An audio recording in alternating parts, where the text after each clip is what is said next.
ابی ہریرہ رضی اللہ تعالی عنہ قال، سیدنا ابو ہریرہ رضی اللہ تعالیٰ عنہ سے روایت ہے، وہ فرماتے ہیں قال رسول اللہ صلی اللہ علیہ وسلم،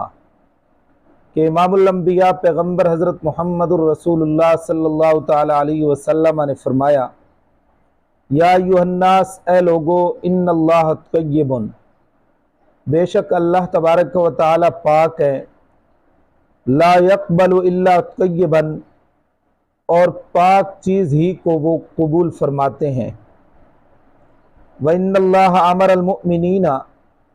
اور بے شک اللہ تبارک و تعالی نے حکم دیا ہے مومنوں کو، بما، ساتھ اس چیز کے، امر بہ المرسلین، کہ جس کے ساتھ اللہ نے انبیاء علیہ السلام اور رسولوں کو حکم دیا۔ فقال اللہ، چنانچہ اللہ تبارک و تعالی نے فرمایا، یا ایھا الرسل، اے رسولو، کلوا من الطیبات، پاکیزہ کھانا کھاؤ، وَاعْمَلُوا صَالِحًا، اور اعمال صالحہ کرو۔ اب دیکھو، اعمال صالحہ کے کرنے کے حکم سے پہلے اللہ تبارک و تعالی نے پاکیزہ کھانا کھانے کا حکم دیا ہے انبیاء علیہ السلام کو۔ تو اس سے معلوم ہوا کہ انسان کے اعمال کی قبولیت کا دار و مدار جو اللہ تبارک و تعالی نے رکھا ہے، تو وہ رزق حلال پر رکھا ہے۔ جب تک انسان کے بدن میں رزق حلال نہیں ہے، حلال کھانا نہیں کھاتا، تو کوئی بھی اس کی عبادت جو ہے اللہ تبارک و تعالی کے ہاں مقبول نہیں ہوتی۔ وقال اللہ تعالی، اور ایک دوسرے مقام پر اللہ تبارک و تعالی نے فرمایا، یا ایھا الذین آمنوا، اے ایمان والو۔ اب دیکھو، جو اللہ نے انبیاء کو حکم دیا وہی اللہ مومنین کو حکم دے رہے ہیں۔ اے ایمان والو، کلوا من طیبات، پاکیزہ کھانا کھاؤ، ما رزقناکم، وہ جو دیا ہم نے تم کو۔ ثم ذکر الرجل، پھر پیغمبر علیہ السلام نے ایک آدمی کا ذکر کیا، یطیل السفر، جو بڑا لمبا چوڑا سفر کرتا ہے، اشعث، پراگندہ حال، اغبرا، اور گرد و غبار آلود حالت میں، یمد یدیہ الی السماء، وہ اپنے ہاتھوں کو آسمان کی طرف اٹھاتا ہے، بلند کرتا ہے، اور کہتا ہے، یا رب یا رب، اے میرے رب اے میرے رب۔ وَمَطْعَمُهُ حرام، رسول اللہ نے فرمایا اس کا کھانا حرام کا، وَمَشْرَبُهُ حرام، اس کا پینا حرام کا، وَمَلْبَسُهُ، اور اس کا لباس حرام حرام کا، وَغُذِيَ بِالْحَرَامِ، اور اس سے غذا ہی حرام ملی، فَأَنَّا يُسْتَجَابُ لِذَالِكَ، اس کی دعا کیوں کر قبول ہوگی۔ جب رسول اللہ فرماتے ہیں کہ جب اس کا کھانا حرام کا ہے، پینا حرام کا ہے، اس کا لباس حرام کا ہے، اس کو غذا حرام کی ملی ہے، تو اللہ تبارک و تعالی اس کی دعا کو کیسے قبول کرے، یا کیسے اس کی دعا قبول ہو۔ تو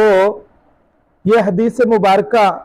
کے اندر جو لفظ آتا ہے، ان اللہ لا یقبل الا طیبا، کہ اللہ پاک چیزوں کو ہی قبول فرماتے ہیں، مطلب یہ ہے کہ حرام مال میں نجاست اور گندگی ہوتی ہے، اس کے مقابلے میں حلال مال میں پاکیزگی، تو تقاضۂ عبدیت یہی ہے کہ وہ نجاست اور حرام مال سے اجتناب کرے اور حلال اور پاک مال کو کھائے،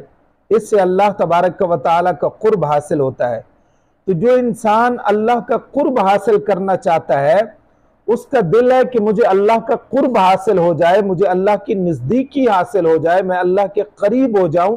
تو اس کو چاہیے کہ اپنا لقمہ جو ہے وہ حلال کا بنائے، حلال کھانا کھائے،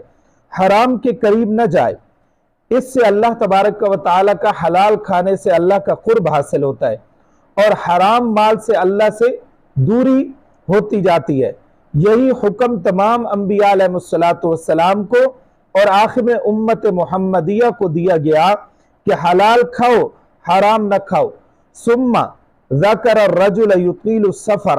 امام الانبیاء صلی اللہ تعالی علیہ وسلم نے ایک شخص کا حال بیان کیا کہ وہ لمبے لمبے سفر کرتا ہے،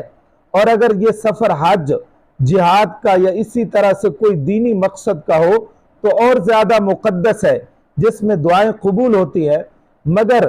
اب اس کی دعا قبول نہیں ہو رہی کیونکہ اس کا کھانا پینا حرام ہے، لباس حرام ہے، یعنی یہ شخص کمائی کے حرام ذرائع سے اجتناب نہیں کرتا۔ جب وہ کمائی کے حرام ذرائع سے اجتناب نہیں کرتا تو اس کی دعا قبول نہیں ہوتی، کیونکہ علماء اکرام فرماتے ہیں کہ انسان کی دعاؤں کی قبولیت کا دار و مدار اور دعاؤں کی مقبولیت جو ہے وہ موقوف ہے رزق حلال پر۔ یا رب یا رب، اے رب اے رب، اس سے معلوم ہوتا ہے کہ یا رب کے ساتھ دعا مانگنا قبولیت سے زیادہ قریب ہے۔ نیز حدیث بالا کے اندر یہ جو حدیث ذکر کی گئی ہے، حلال مال کے کمانے کی اور خرچ کرنے کی اور کھانے کی ترغیب دی جا رہی ہے۔ تو اللہ تبارک و تعالی ہر مومن مسلمان کو رزق حلال نصیب فرمائے اور ہمیں توفیق عطا فرمائے کہ ہم جب بھی کوئی مال حاصل کرے تو حلال طریقے سے اور حلال ذرائع استعمال کر کے کریں، کیونکہ حلال کھانے سے انسان کی دعائیں بھی قبول ہوتی ہیں اور اللہ تبارک و تعالی کی ذات پاک بھی راضی